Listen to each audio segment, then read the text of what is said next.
Well, let's go to our guests. In Venice is lawyer Marco Gasparinetti. He's the spokesman for the 25th of April group. It's an NGO campaigning for the rights of Venetians. Also in Venice is Dominic Standish, who wrote the book Venice in Environmental Peril, Myth and Reality. Good to have you both on the program, gentlemen. Marco, Hi there. Overtourism has wrecked Venice. That's the belief of a lot of people. Do you endorse that? Well, Venice is a kind of a benchmark now for all Mediterranean cities. And in fact, we were offered the opportunity to chair a network of Mediterranean cities which are now exposed to similar problems. But Venice, by far and large, is the place where overtourism has already made a lot of damage. It's not about saying yes or no to tourism or yes or no to ships. We are a city like Istanbul where we were shipbuilders, so we are in favor of ships, we are in favor of tourists. But tourism is like blood pressure. When you have a little bit, it's fine. There is a range within which you are healthy, you feel fine. When blood pressure is too high, the risk of stroke, the risk of heart attacks, the risk of a number of diseases will increase. And overtourism is a little bit like overdose. Right. Although, okay, but Marco, when people are fined and banned for life for bringing their own coffee, perhaps to take your blood pressure analogy a bit further, that's like cupping, right? It doesn't work. It's horrible. It's the wrong solution to a problem that has nothing to do with it. Are we finding some obscure attempted remedies that don't address the fundamental root of the problem? Well, the invisible hand of the market will not solve the problem for the very simple reason that if you are the owner of 50 square meters, let's say, in Venice, renting to the tourist will make you rich, while renting to the local will just allow you to make a decent life. And unfortunately, when people see an opportunity to make easy money, it's difficult to rely only and solely on individual goodwill. We give the good example in our group of citizens renting to other residents, but we realize we are the exception, not the rule. So we need rules about rentals, for instance. We need rules about the size of the ships which can enter into the lagoon. We need rules about environmental impact of overtourism and the big ships. And we need to preserve a local community. Otherwise, a city with stones emptied of their residents will no longer be the same kind of place. And in the long term, even tourists will not be interested anymore. People who visit Istanbul are visiting the place where they will find something different and not just the same kind of stereotypes, the same kind of products they would find anywhere else. In the Mediterranean Sea, we have the privilege of hosting a number of civilizations, each of them with its own peculiar features. We are so rich, and we shouldn't spoil this by just downgrading what we have and behaving like a cheap market for low-cost tourism, which will not even try to understand our unique features. Okay, I want to bring in Dominic Standish now. Dominic, do you agree with Marco that there is fundamentally a problem with overtourism and that perhaps more regulation will help? Well, I agree with Marco that there's a problem with the falling number of residents in Venice. Nevertheless, of course, there are multiple reasons for that. I'm sure some people have moved out because they feel there are too many tourists. But of course, other people have moved out because of the changing job patterns with companies moving out of the city. I know a lot of families who feel there are a lack of modern facilities for family life in Venice. Of course, the high property prices act as an incentive for people to move out of the city and get bigger properties on the mainland. So I agree with Marco about that. I don't agree with your question, Imran, that tourists are wrecking Venice. Venice does get quite overcrowded. And, you know, I find it frustrating when I'm rushing to a meeting and there are lots of people. But that happens in London and Istanbul as well. So I don't feel that there's a huge problem with the place getting overcrowded. Right. I mean, to give you a small example, the population of the historical city centre now is just under 53,000. Now, people estimate that sometimes 50,000 people arrive in Venice as tourists on a very busy day. Obviously, it varies seasonally and day to day. And of course, there are other city users as well, like students and commuters. But if we were to take a step back and think about Venice in the past, because Venice obviously has a long history of cultivating tourism, we go back to the 16th century when the historical centre had a population of approximately 140,000. For example, on the celebration of Ascension Day in the year 1775, it's estimated that 42,000 people arrived just on the evening before that celebration, in addition to other people who had been arriving previously. Now, of course, then also you have traders and pilgrims and other people in the city as well. But you can see that the city in the 16th century would have been much more overcrowded than it is on its busiest day to day. So I just don't accept that overcrowding is a big problem. Okay, so Marco, what we're hearing from Dominic is essentially an argument against gentrification, right? Or an argument that sees the roots of the current crisis in gentrification and something connected to a bigger trend worldwide, and perhaps the issue of the cruise ships, the issue of the pollution, the issue of environmental damage by tourists is being exaggerated by some people on the ground. Do you accept that argument, Marco? First of all, gentrification is not a problem, or it's not the key problem in Venice, because the problem is that we will be left with no residents at all. That's the problem. As simple as that. If the trend is not reversed, it's not about having new Venetians, old Venetians, rich Venetians, poor Venetians. It's about having only a kind of Disneyland where American tourists already ask, when does Venice close tonight? At what time of the day do you close? This is the problem. Therefore, I'm not concerned about gentrification as such.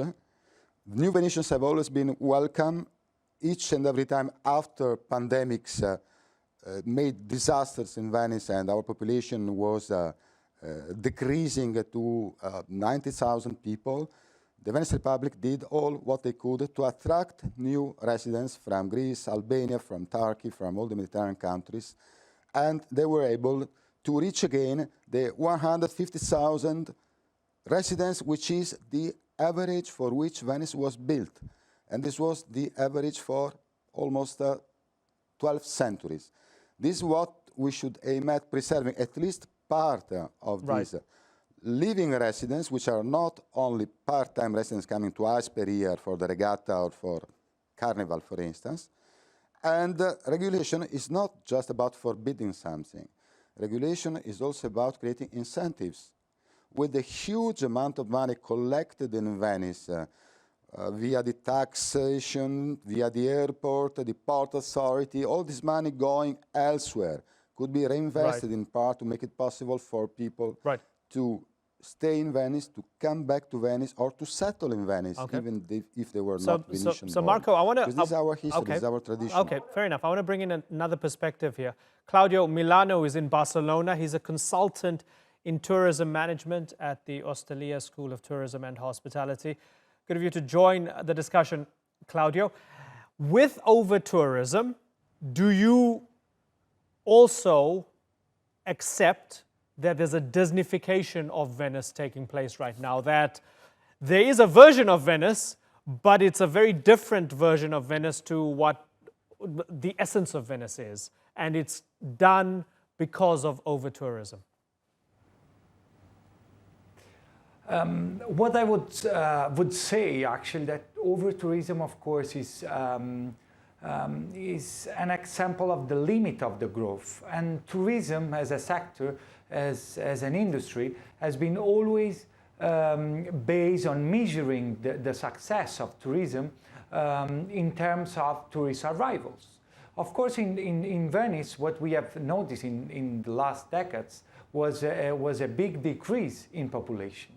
And we usually use the terms Disneyfication, museification, And I do agree that in Venice we cannot talk about gentrification.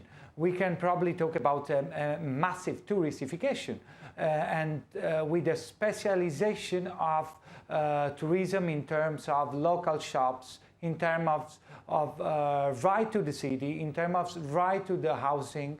And of course, we have an image and a vision of Venice from outside as a tourist city. But in Venice, there are still a local life, but of course is decreasing in terms of population and mainly in the city center. Okay, I want to bring in Marco again. So Marco, you want more regulation, but how can we trust local authorities to further regulate the place and the system with more rules when there's enough evidence to show that cruise ships can just bribe somebody with a few thousand extra euros for them to dock for an extra day or so? We want to trust those people currently running the place to further regulate the place? Well, first of all, we should have probably a different local administration because we don't trust the current local government. That's the reality. You made a point, and I do not disagree. When you know that the current city mayor has his own business with the cruise ship industry and his own companies are making business with the cruise ships, what can you expect from him? Next year we have elections in Venice. There will be an opportunity to vote for different kind of local administration. But apart from the local, purely local administration, we have the Regione Veneto, which have powers to regulate tourism, and they are doing that. There is a brand new law against which the owners of Airbnb announced already they want to lodge an appeal because there would be some restrictions on the way people can rent to tourists, also in the interest of tourists, such as, for instance, the obligation to treat wastewater and not to discharge their wastewater into the lagoon, into our canals. So the region has its own powers in Italy. The Italian state has certain powers. The local administration could do better, but we do not blame the local administration for what they cannot do because it is not in their own jurisdiction and it is not in their remit. We must be honest with that. Right. Okay, so I want to ask, okay, Marco, give me a second here. I want to bring Dominic in here because, Dominic, I want you to address this. Would cleaner governance mean cleaner canals and perhaps a Venice that doesn't have its locals leaving the place? Well, I agree with Marco that the current administration in Venice City Council is having a very negative impact. You spoke about Disneyfication, so their proposal to introduce a charge for day trippers coming into the city would, of course, discriminate against poorer visitors to the city. So that would discriminate against poor people. But I think also the new regulations that were brought in by the Venice City Council in May to fine and banish people from the city using the device of the DASPO is extremely negative because essentially what you're doing is normal types of behavior are getting criminalized. So a 23-year-old Canadian woman sunbathing in a bikini in the public gardens isn't causing anybody any problems, but she gets fined 250 euros for it and is essentially criminalized for doing something quite normal. Now, in Disneyland or in a private shopping mall, you might have rules like that, but in a city, they're not needed. So I do agree with Marco that it's very important to vote out the current mayor, Brunaro, and his administration next year.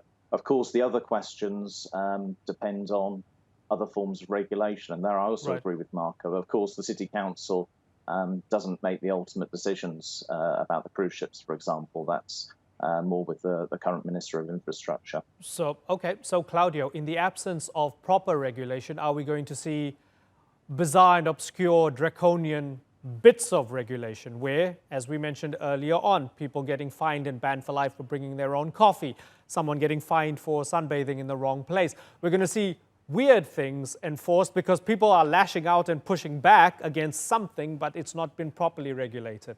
Is that what's going to happen, Claudio?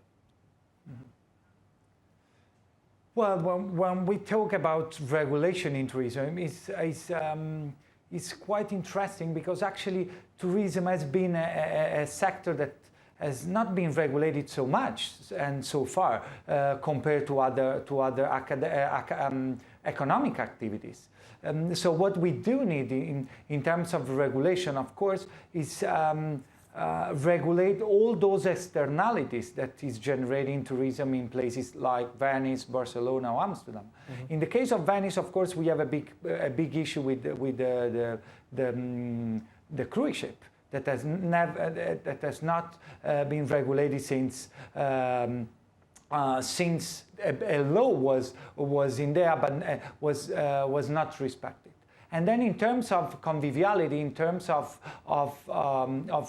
economic externalities, we have several externalities in Venice. One, for example, is the short rental apartment and touristic apartments. This is a big issue that actually has promotes also the decrease in population. Right, it's interesting. And as I was doing my research for this segment, it's fascinating that the more articles I read, most of them tend to blame one thing. So, for example, some of them would only blame Airbnb. Some of them would only blame the cruise ships and so on, right? Which goes to show you as well that people look at this from very different perspectives. Marco, you wanted to jump in.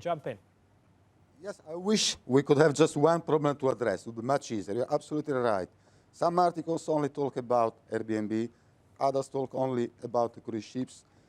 This is a kind of puzzle or the mosaics of the Basilica of St. Mark, where you have different elements. You should put them together to solve the problem. I wish we only had cruise ships or only Airbnb. I very much agree with Claudio when Claudio said we are probably over-regulating trivial issues, maybe to divert attention from the big issues which are not even addressed. So we spend a lot of time talking about the fines which should be charged on people who sit on a bench or lay on a bench or jump into the canal. For sure, it is important to regulate also these kind of aspects. But most energies are devoted to trivial issues while the core issue, the fundamental issues are not being addressed by this administration. Right. Dominic, as we look at this issue, Venice, for many people, is a microcosm of a bigger problem in other cities, and perhaps it's the most extreme example of the problem of overtourism. In Dubrovnik, they have huge questions about this, in Thailand's islands, in places like Barcelona as well, where Claudio is. And where he is, Dominic, Barcelona wants to treat tourists as temporary residents, as a potential solution moving forward. What do you think about that, Dominic? Well, generally, I'm against regulation. I think that there are too many regulations being introduced, and to me, that seems like another kind of legal device to fix a problem. Instead, what I would like to see is more development to manage tourism much better. So, to take the case of Venice, in terms of the number of people and improving the city, I've been a supporter of the long-founded proposal, which was supported by the mayor, Paolo Costa, who then became president of the Port Authority, to build a subway train city alongside the city to transport people around the city better, and hopefully linked to a new cruise ship terminal outside the lagoon on the Lido at San Nicolò. So that would have huge advantages in terms of reducing pollution in the city, because you take out the cruise ships and you also reduce the number of journeys by other boats around the city. It would benefit residents, commuters. You could transport cargo on it. So inevitably, in terms of your question about tourism internationally growing, we do expect it to grow. So let's do things like develop cities so that they can move people around better and avoid those problems. Now, of course, those solutions will be different in different cities. In Istanbul, in Barcelona, there will have to be different solutions. But I feel very much that the answer lies in development rather than more regulation. Marco, would that help solve this puzzle? Yeah, definitely. We should have joint statement, together with NGOs of Dubrovnik, Rodi, which is very close to Turkey, Cyprus, Kerkira, Corfu, and other Mediterranean cities which face the same issue. And the joint statement was after the big accident we had in Venice, the 2nd of June this year. Big cruise ships should stay at a distance, at a safety distance from our city. It is very clear to preserve our monuments, to preserve our environment, to preserve our own safety and security. And we are part of a strong campaign which will also be active during the film festival. You will see the march on the 7th of September in Venice during the film festival to make sure that the solution is finally found on this problem. Of course, it is not the only problem, it is most visible problem. People abroad do not understand how we can still be there talking about it after so many years. Right. After the Costa Concordia Marco, let me accident, ask we you are a still question. talking about Let me that. ask you a personal question, right? If you have somebody who's worked really hard all year, saved up a lot of money, perhaps has a small family, and this person thinks, I really want to go to Venice for a holiday, take my family for a holiday to Venice. But now I'm seeing some headlines that perhaps tourism is a bad thing for Venice. What would your message be to somebody from the outside, whether they're from, I don't know, let's just choose South Africa, the country I come from. A South African family wants to visit Venice in December. Your message to them would be what? You heard about Josip Brodsky, Nobel Prize for Literature. He used to spend 1 month in Venice every year in January. These kind of people will always be welcome. Of course, if everybody wants to be here for Carnival, everybody at the same time, and the pressure on residents is such that we have to get out of the city, we are evicted, we are forced out of the city, because every square meter is needed to accommodate tourists, that's another story. So my best advice would be come to Venice, not necessarily for the film festival or carnival, where we are in a situation of overbooking, but there are 12 months in a year, and there are many places in the lagoon or close to the lagoon that you can enjoy if you love Venice. Okay. And people who love Venice normally respect Venice. They understand this. Okay. Gentlemen, it's been good to We talk are in to all favor of of you. a system of compulsory booking, for instance, for certain Right. times of the year. It's not about paying. You heard about the idea of having a tax, but this would probably not work. You just pay, and you do not have any cap, while we are in favor of addressing the problem by fixing once and forever a loading So just to be capacity. absolutely clear, so the message is you're welcome, but be mindful there are some variables that you need to keep in mind. Okay, Marco, Dominic, and Claudio, I have to move on. So I thank you all for joining us here on the Thank you very much. Newsmakers. Hope to talk to you again sometime soon.